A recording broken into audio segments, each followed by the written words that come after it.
जरा महिला मंडळ वाईट वाटेल तुम्हाला, मी तुमच्या मुलासारखा आहे. एक 8-10 दिवसातून नवऱ्याला आहे ना त्याच्या आईला भेटायला पाठवाय सोडा.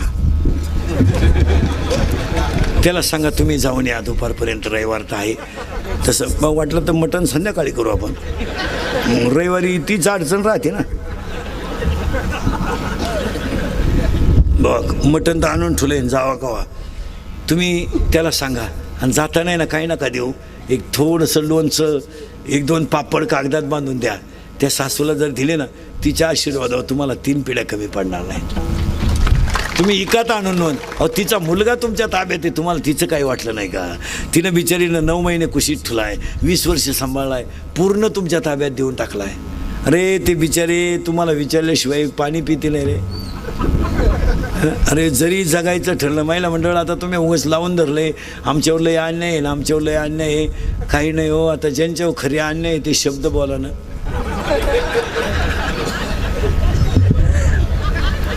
सरकार तुमच्या बाजूनं, कायदा तुमच्या बाजूनं, सगळं तुमच्या बाजूनं. आमची वांग्यातली गंमत झाली भाऊ. एक माणूस आमची बाजू घेईन. बरं बायकोला लय बोलावतं, ती म्हणते मी कोर्टात जाईन. बाई काय बोलतो, मीच खातो बोलणे. मग आता काय कर. नाही तर आता खरंच सांगा पुरुष मंडळी, आपल्या बायको इतकं आपल्याला अजून कोणी वाईट बोलेले का?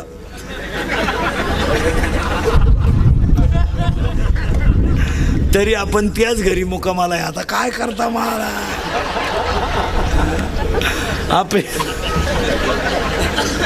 आपली बायको आपल्याला 2 पोरं झाल्यावर म्हणते तुम्हाला काही कळत नाही. आता काय बोलायचं. आणि आपणही कुशल म्हणतो खरं आहे बुवा. अरे आता काय. महिला मंडळ विनोद नाही. महिला मंडळ थोडी सासू-सासऱ्याची दखल घ्या. आता एक वाक्य ऐकाल का महिला मंडळ माझं? महाराज म्हणून नका ऐकू, तुमचा मुलगा म्हणून ऐका. एकच वाक्य ऐका. तुम्हाला जर कधी कोणी विचारलं ना सासू सासरे तुमच्यात आहेत का, तर तुम्ही त्यांना असं सांगा मी त्यांच्यात आहे, ते माझ्यात नाही, मी त्यांच्यात आहे. जमीन त्यांची आहे, जो खिलारी माझ्या ताब्यात आहे तोही त्यांचाच आहे.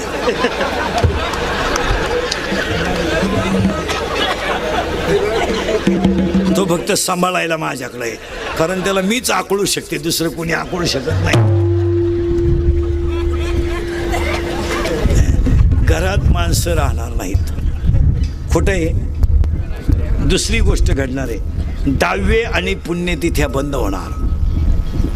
दहाव्याचं आता पॅकेज निघणार. लग्नाचं काय निघलंय? पॅकेज. दहाव्याचं सुद्धा पॅकेज निघणार बामणाला. कावळाही तूच आण, भातही तूच शिजव, चप्पी तूच कर. तुला नाही कोणी भेटलं, ज्याचं प्रवचन ठुलंय त्याची कर. चांगल्या चांगल्या बापांनी चांगल्या चांगल्या माणसांनी बापाच्या दहाव्याचे न्यायाचे पैसे बुडवले. थोर लग्न मागितले तो म्हणला आपला काय संबंध नाही. धाकटा म्हणला मी त्याचा नाहीच तर पैसे द्यायचा काय संबंध नाही. म्हणतो मी फुकाट करतो पण त्याचा हाय एवढं तर म्हणा. आता तो तर मिळालाय. दहाव्याचे तुमच्याकडे प्रवचन असतात का दहाव्याला? नाही नाही, आमच्याकडे दहाव्याला प्रवचन असते सरलाट. आमच्याकडे 8:30ला सकाळी 10 वाजला, कोणाचाही 10 वाजतो प्रवचन असते. खाटावर ज्ञानेश्वरी ठेवून अर्धा तास प्रवचन असतं. कोणाचाही 10 वाजतो. दारुड्या बिवड्या बेवड्या बिवड्या माळकरी कोणी असलं तरी आमचा दानका तोच. हां, इकडे तुमच्याकडे नाही ते बरं आहे. मग तुमच्याकडे काय दहाव्याला गप्पाच असतील नुसत्या कावळा शिवेपर्यंत. त्या गप्पा हाणण्यापेक्षा आहे ना काहीतरी कार्यक्रम ठेवा. एखाद्याला 10 मिनटं ज्ञानेश्वरीवर गाथ्यावर बोलायला हवा, म्हणजे माणसं निदान नदीवर तरी तेवढं नीट ऐकतील. हां हो, नाही तर दहावीचे आता सगळं बंद होणार आहे, काही नाही राहिले. हो, 10वी बंद होणार आहे. तिसरी गोष्ट, नोकरी मिळणार नाही. शेतकरी वर्गाला पाया पडून सांगतो, मी स्वतः शेतकरी आहे चांगला.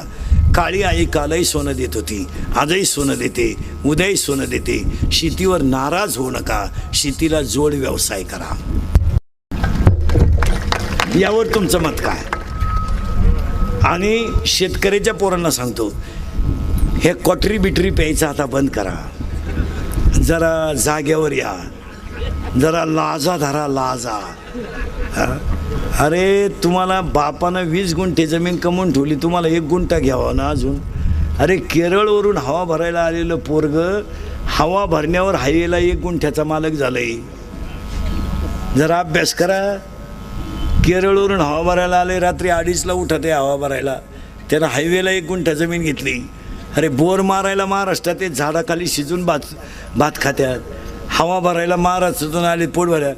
MP ची ट्रक आमच्या हायवेनं जाते तर रस्त्याच्या कडेला शिजून भात खाते आणि आमची अवलाद जमीन विकून धाब्यावर खाते.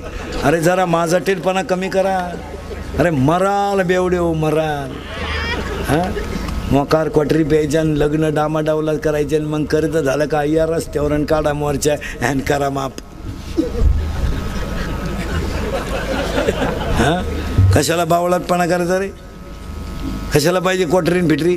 रिकाम्या बाटल्या ऐकणाऱ्यांनी गाड्या घेतल्या आणि बाटल्या रिकाम्या करणाऱ्या जमीन ऐकल्या. एवढे कबरी मांडी क्वाटरी पितात. मिश्या फुटल्या नाही ना आला काला. 9वीचं क्वाटरी पिते, 15चं असं एवढं टाईट पाहते बापा कधी. ते बापालाच म्हणते तुझंच का मी तुझंच का मी मग तुझ्यात आणि माझ्यात एवढा फरक कसा? त्याचा बाप म्हणला आता मी म्हणतोय बा माझ आहे. मग 10वीला गेलं एवढंच आहे भंगार. 16चं बापाला म्हणते काय केलं रे माझ्यासाठी? त्यानं केलं ते सांगायचं का?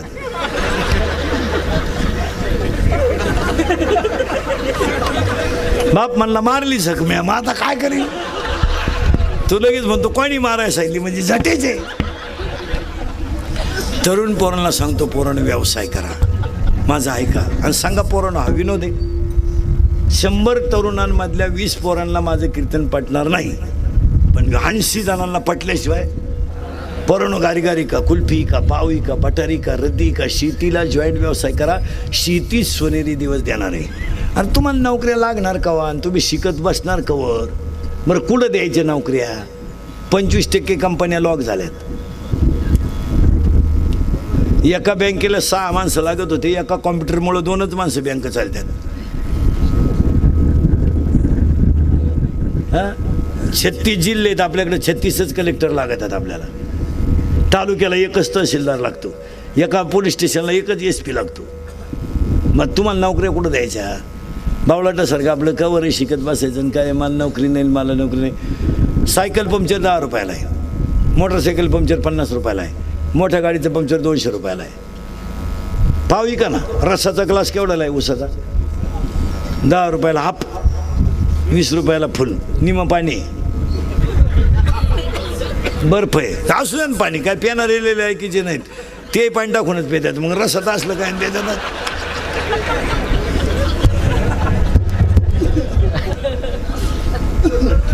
नाही. पण जो माणूस कष्ट करीत असेल ना महाराज त्याला लक्ष्मी मिळायलाच पाहिजे.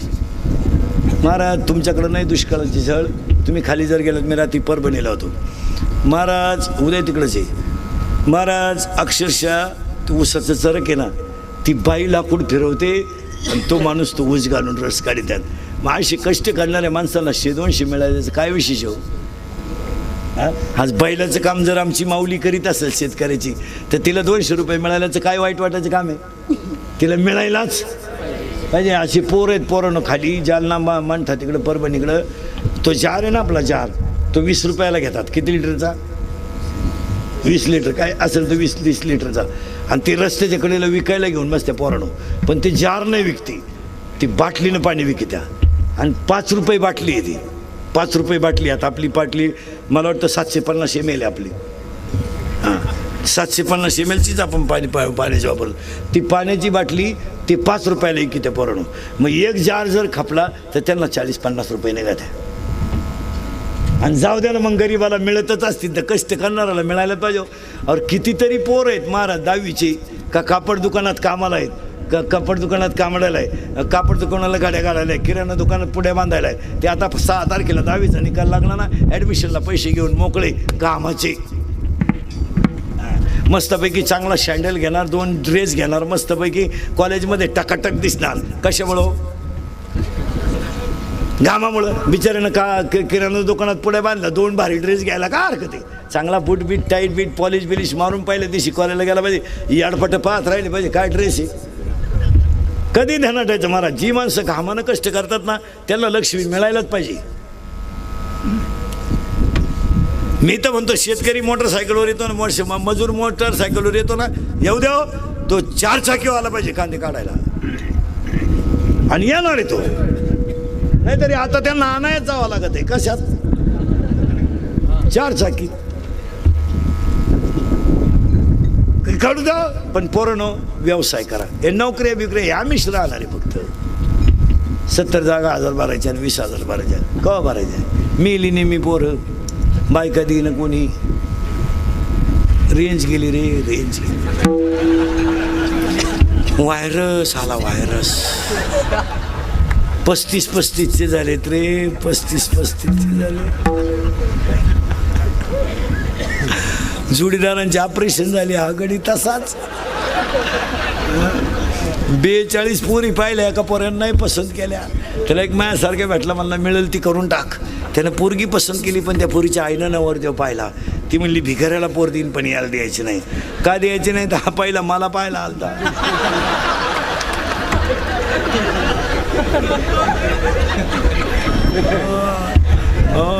पोरानो आणि शेतकऱ्याचे पोरं बरेच आहेत आता एक शेतकऱ्याला वाक्य सांगतो शेतकरी माणसं नाही ना आता शेतकरी आहे नाही ना सगळेच आहेत तुम्ही महाराज म्हणून ऐकू नका पण तुमचा मुलगा म्हणून माझे 2-4 वाक्य ऐकाल का तर सांगायला एक वारंवार त्या जमिनीत तेच पीक घेतल्यामुळे जमिनीची उत्पादन क्षमता कमी झाली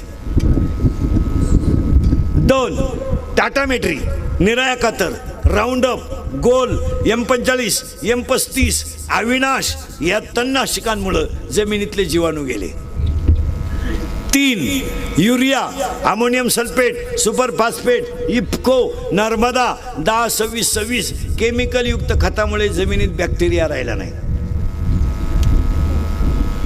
4 शेतकऱ्याच्या दारातून गायन बैल गेल्यामुळे शेतीला शेणखत मिळत नाही 5 शेतकरी कुटुंब विभक्त झाल्यामुळं शेतीचं क्षेत्रफळ कमी झालं आणि क्षेत्रफळ कमी झाल्यामुळं शेताला बांध राहिले नाही आणि बांधाला झाडं नसल्यामुळं पिकाला ऑक्सिजन आणि कार्बन डायऑक्साईड मिळत नाही आणि 6 शेतकऱ्याकडं पाण्याचं नियोजन राहिलं नाही त्या पिकाला किती पाणी पाहिजे याचा शेतकरी विचारच करीत नाही पाणी लावून देतोय आणि लग्नाला जातोय याचा गहू भरून शेजारचे कांदे भरले तेव्हा तो गारखा माराय आला तो कांद्यावाला म्हणला मला काढायची होती कांदे पाणी गेलं कसं काय त्याच्यात असे बोगसगिरी पिकाला चालत नाही आणि शेतकऱ्याच्या घरामध्ये उत्पन्नाच्या तुलनेत राहणीमान राहिलं नाही म्हणून शेतकरी वाईट आहे 4 मोबाईल आहेत 4 100 रुपये रोज बॅलन्स लागतोय 400 रुपयाचा बॅलन्स लागतोय आणि 200 रुपये इन्कम नाही एक वाक्य समजा शेतकऱ्याला दूध घालायला डेअरीवर गेलेला शेतकरी जर किटली वाळायच्या आत घरी आला तर तो स्लॅब टाकतो